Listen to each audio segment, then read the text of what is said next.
By gamifying my Obsidian, I have made note making more fun than Minecraft. Growing up, I used to play Minecraft for hours every day, building castles, finding diamonds, and blowing up my friend's base after they killed my pet cat, Smickles.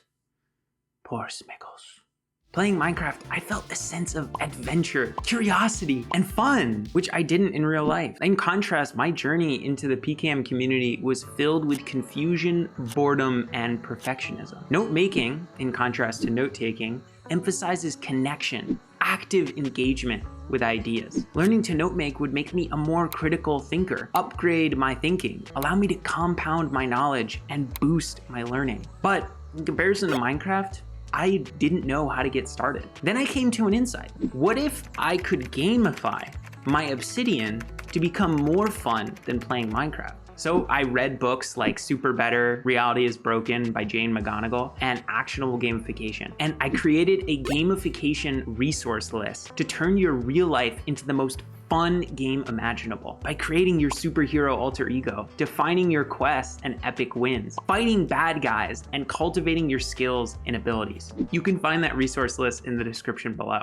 But in this video, I'm gonna take you through the 8 ways that I've gamified my Obsidian to make note making more fun than playing Minecraft. Let's get into it. Firstly, adopt a challenge mindset. A challenge mindset involves seeing obstacles not as annoyances in the way, but as tests to grow your skills and abilities. I remember playing Oxygen Not Included during one summer in high school, a game where you're tasked with building a Mars colony and trying to make it survive. I encountered many obstacles, figuring out how to produce energy, how to make enough sludge bards to feed my people, and how to clean up shit.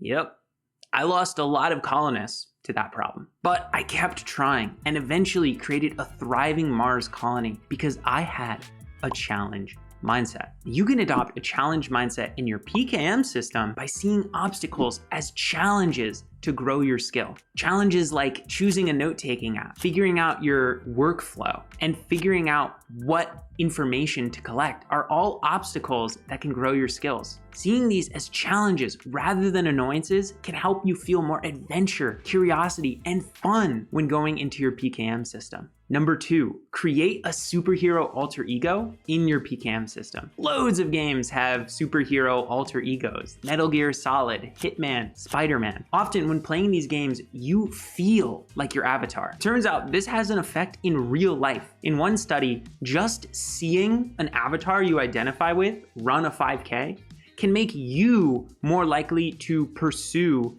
and complete a goal. When we identify with an avatar, them doing things can increase our self-efficacy. Think about that. Just seeing your avatar do something can increase your self-efficacy, which builds your confidence and motivation. So one of the best ways to pursue your PKM goals is to adopt a superhero alter ego. Mine is, drumroll please, Aiden the World Singer. He's a spin-off of Kaladin, Ellen Venture, Hoyd, Mark Watney, and lastly, Leonardo da Vinci. I like the little roll on the tongue at the end there. World Singers in the Stormlight Archives are traveling storytellers that go from town to town and spread their wisdom through stories and sick magic. They're incredibly curious, open-minded, humble, and wise. And these are the values that I want to ingrain and follow inside of my PKM system. So anytime I feel myself slipping on my PKM goals, I embody Aiden the World Singer. Would this man consume vast amounts of food review YouTube videos that don't add value to his PKM system?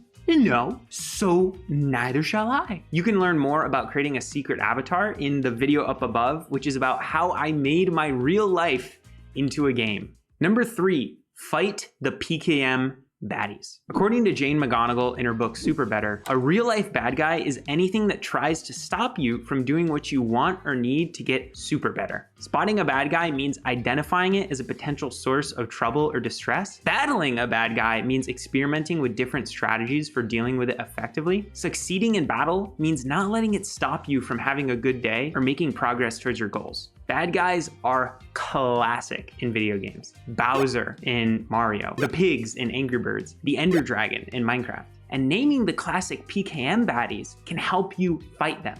because naming your emotions takes away their power of uncertainty. By giving funny names to these things, you can turn something that was previously uncertain and scary into something to laugh about. Here are some of the classic PKM baddies and how to defeat them. The Confusion. Confusion is masterful at stopping people in their PKM goals by shooting them with extra confusion rays that confuse them. Wow, who would have thought? This causes them to become confused about how to use their PKM system. To defeat this baddie, simply ask yourself the question, how can I make this easy? Big Berta. Big Berta is big. She eats 10 jars of peanut butter as a late night snack, kind of big. She comes out when people are getting bored of the minutia behind the PKM system, and if it's even worth taking notes in the first place. The best way to defeat this PKM baddie is to ask the question, how can I make this fun? Which I talk about in depth in my video up above on the one question that gamers need to make themselves addicted to learning. Then finally we have Prism Man. Prism Man needs everything to look like a perfect prism, or he goes ballistic.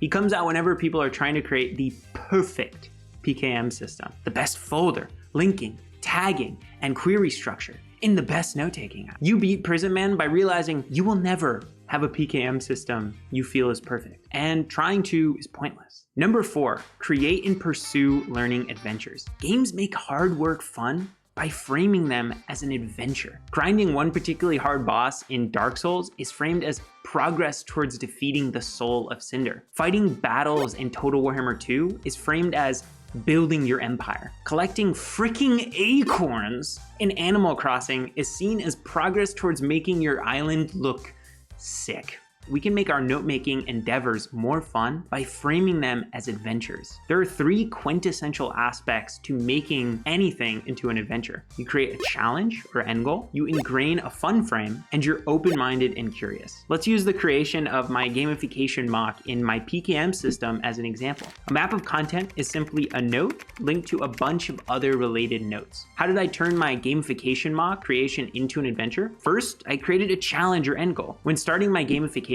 mock, my goal was to be able to write an article on how PKM and gamification connect.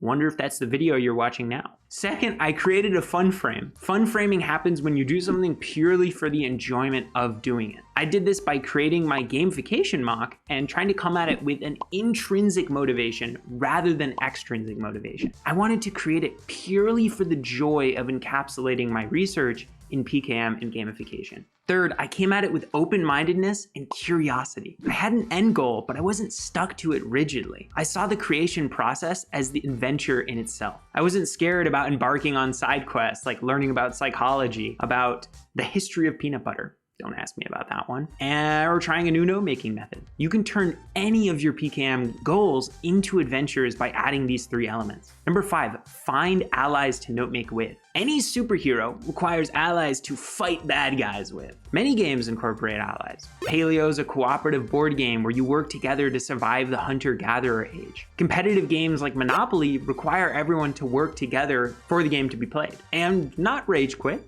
like I have definitely not done. Dead by Daylight requires 4 survivors to work together to power generators and escape the killer that is trying to put them onto meat hooks throughout the game. Yeah, I did play some weird games when I was a kid. We can make our PKM journey more fun by finding allies to do it alongside. But sometimes it's hard to be vulnerable and ask someone for help with a problem. However, it's much easier to ask someone if they want to play a game. So instead of asking someone to get into PKM, ask one of your close friends or family to become an ally to your PKM journey or game. Tell them about your superhero alter ego, your PKM baddies, and your learning adventures. Doing this, I recruited my friend John Maverick to join my note-making journey. John Maverick's another Obsidian YouTuber who loves PKM in Obsidian, video games, and more. And learning how to navigate the PKM space together made it so much easier to do all of the learnings. We added another layer of challenge to our journey by trying to take notes on the awesome, fantastic,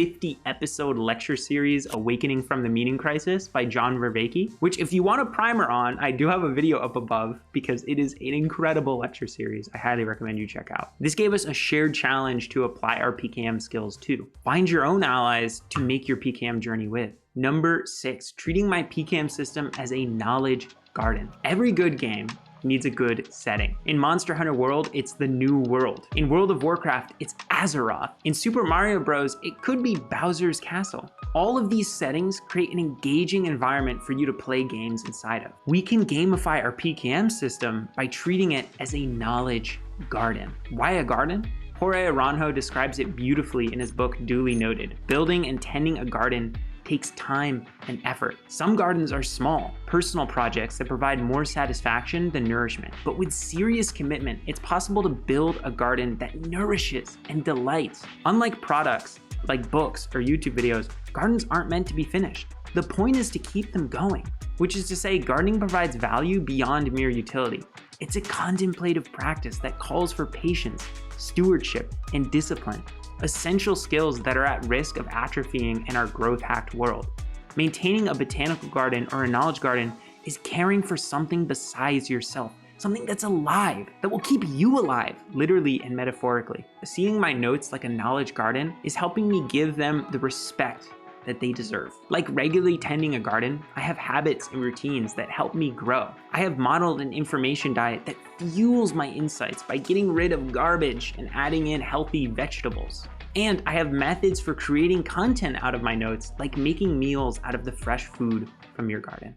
Number 7, reduce procrastination and spark action in PKM by creating crystal clear clarity. Games are so engaging because they make it crystal clear how you're doing and what to do next. They have progress bars, subquests, level ups, and more. Collect this many acorns in Animal Crossing.